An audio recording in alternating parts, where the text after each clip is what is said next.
So, you guys, I had a bit of a strange feeling after watching Sunday's episode. I couldn't really name what it was for a moment, until I finally understood. Nobody died! Well, that was certainly different, right? I had been complaining about the number of unwarranted recent deaths that seemed to solely serve the purpose of getting rid of characters who the showrunners had written into a corner. It's a good thing that didn't happen in episode 6. So, was it therefore a good episode? Sadly, I have to say, not really. This episode probably had more flaws than any other episode this season, but more in a quiet kind of way, not in a Doran kind of way. For one thing, I did not like the fan service. They decided to turn Benjen into their version of Cold Hands, while GRRM has confirmed that Benjen is not Cold Hands in the books. Benjen even seems to simply be alive. No good white or good white walker or anything. Don't get me wrong here. There is nothing inherently wrong about changing things from the books. But I would like it to make sense. If you decide not to go with the book version, at least make it about as good as the book version. But it didn't really make sense here. It wasn't as good as the book version because of that. I mean, if Benjen works for the Three-Eyed Raven, why does he show up now? Why not earlier to save Bran, minimizing the risk? What has he been doing all this time? It has been years. And he says, "The dead don't rest." Pretty cool quote, actually. But if the dead don't rest, why hasn't this huge army of White Walkers and Whites already managed to catch Mira and Bran? They are quicker, they need no sleep or rest, and they have the numbers. How do they not catch them?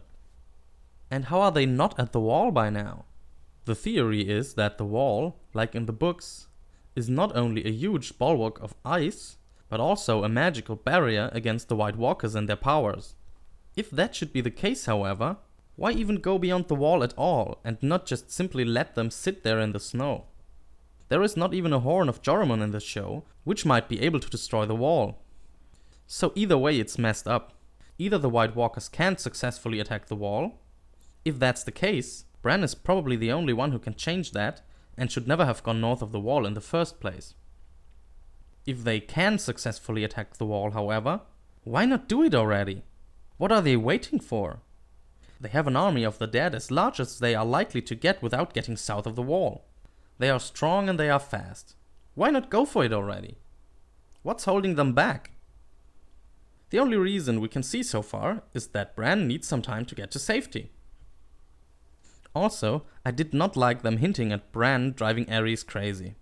As I said last week, time travel is messy. They should not push it too far with that. We see some similar flaws at Hornhill, the ancient seat of House Tarly. I did like the scene in the beginning, I must say. It was nicely shot, and Sam's mother and sister were quite fine. But it all went downhill the moment the situation was supposed to reach its climax. Why the hell would Randyll Tarly care about the wall and the wildlings? It has been thoroughly established in earlier seasons that Southfront lords care little for the Night's Watch situation in their fight against the wildlings. But now we see Randyll Tarly lecture his son on Molestown and Moat Cailin and all that. We should not forget that he never sent his son to the wall because he cared for the wall or something. If that were the case, he'd send more men, and not a son he considers worthless. In truth, Southern Lords don't even care enough to send their criminals. Randyll Tarly should not even know what Molestown is. It's a cheap underground brothel half a world away. Also, if he cared for the wall as much as he claims, how is it that he doesn't know by now that the White Walkers are real?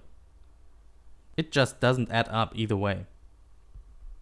Also, Sam is not a very clever thief. Come morning, there will be no doubt who took the sword. What is his plan here? Outrunning his father and his men? Randyll Tarly is a great commander and a great hunter, as has even been mentioned in this episode.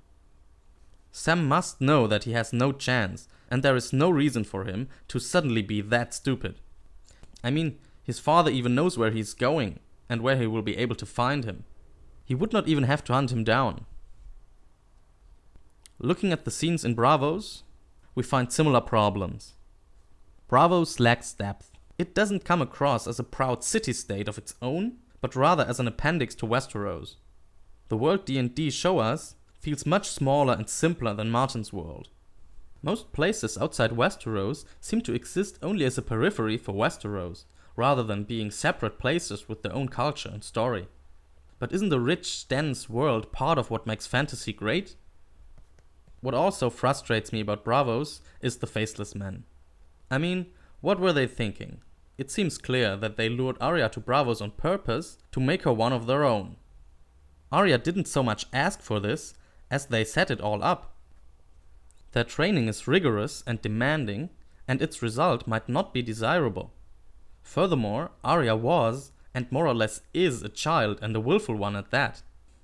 If Arya hasn't turned out the way they had in mind for her, the blame lies squarely with them. Dany's story was a bit boring again. She could really use Littlefinger's teleportation device. Her story will hopefully get more interesting once she's back at Meereen. They really blew a lot of CGI money on a scene without meaningful content here. She needs 1,000 chips now. How convenient. Or is it? I really hope they will not have us believe that Euron can't only build 1,000 chips this season, but also still have time to sail them to Westeros. In King's Landing, the High Sparrow manages to keep the upper hand, as I had expected. Jaime will go to Riverrun now, as the show gives us another belated book storyline. It seems strange that the Blackfish managed to take Riverrun, but I won't say too much about that, cause we know too little right now. There is still a chance of a certain undead lady showing up, I guess, so let's see. This wraps it up for this episode. If you enjoyed this video, please subscribe, like, share, comment, and visit the shit out of our blog.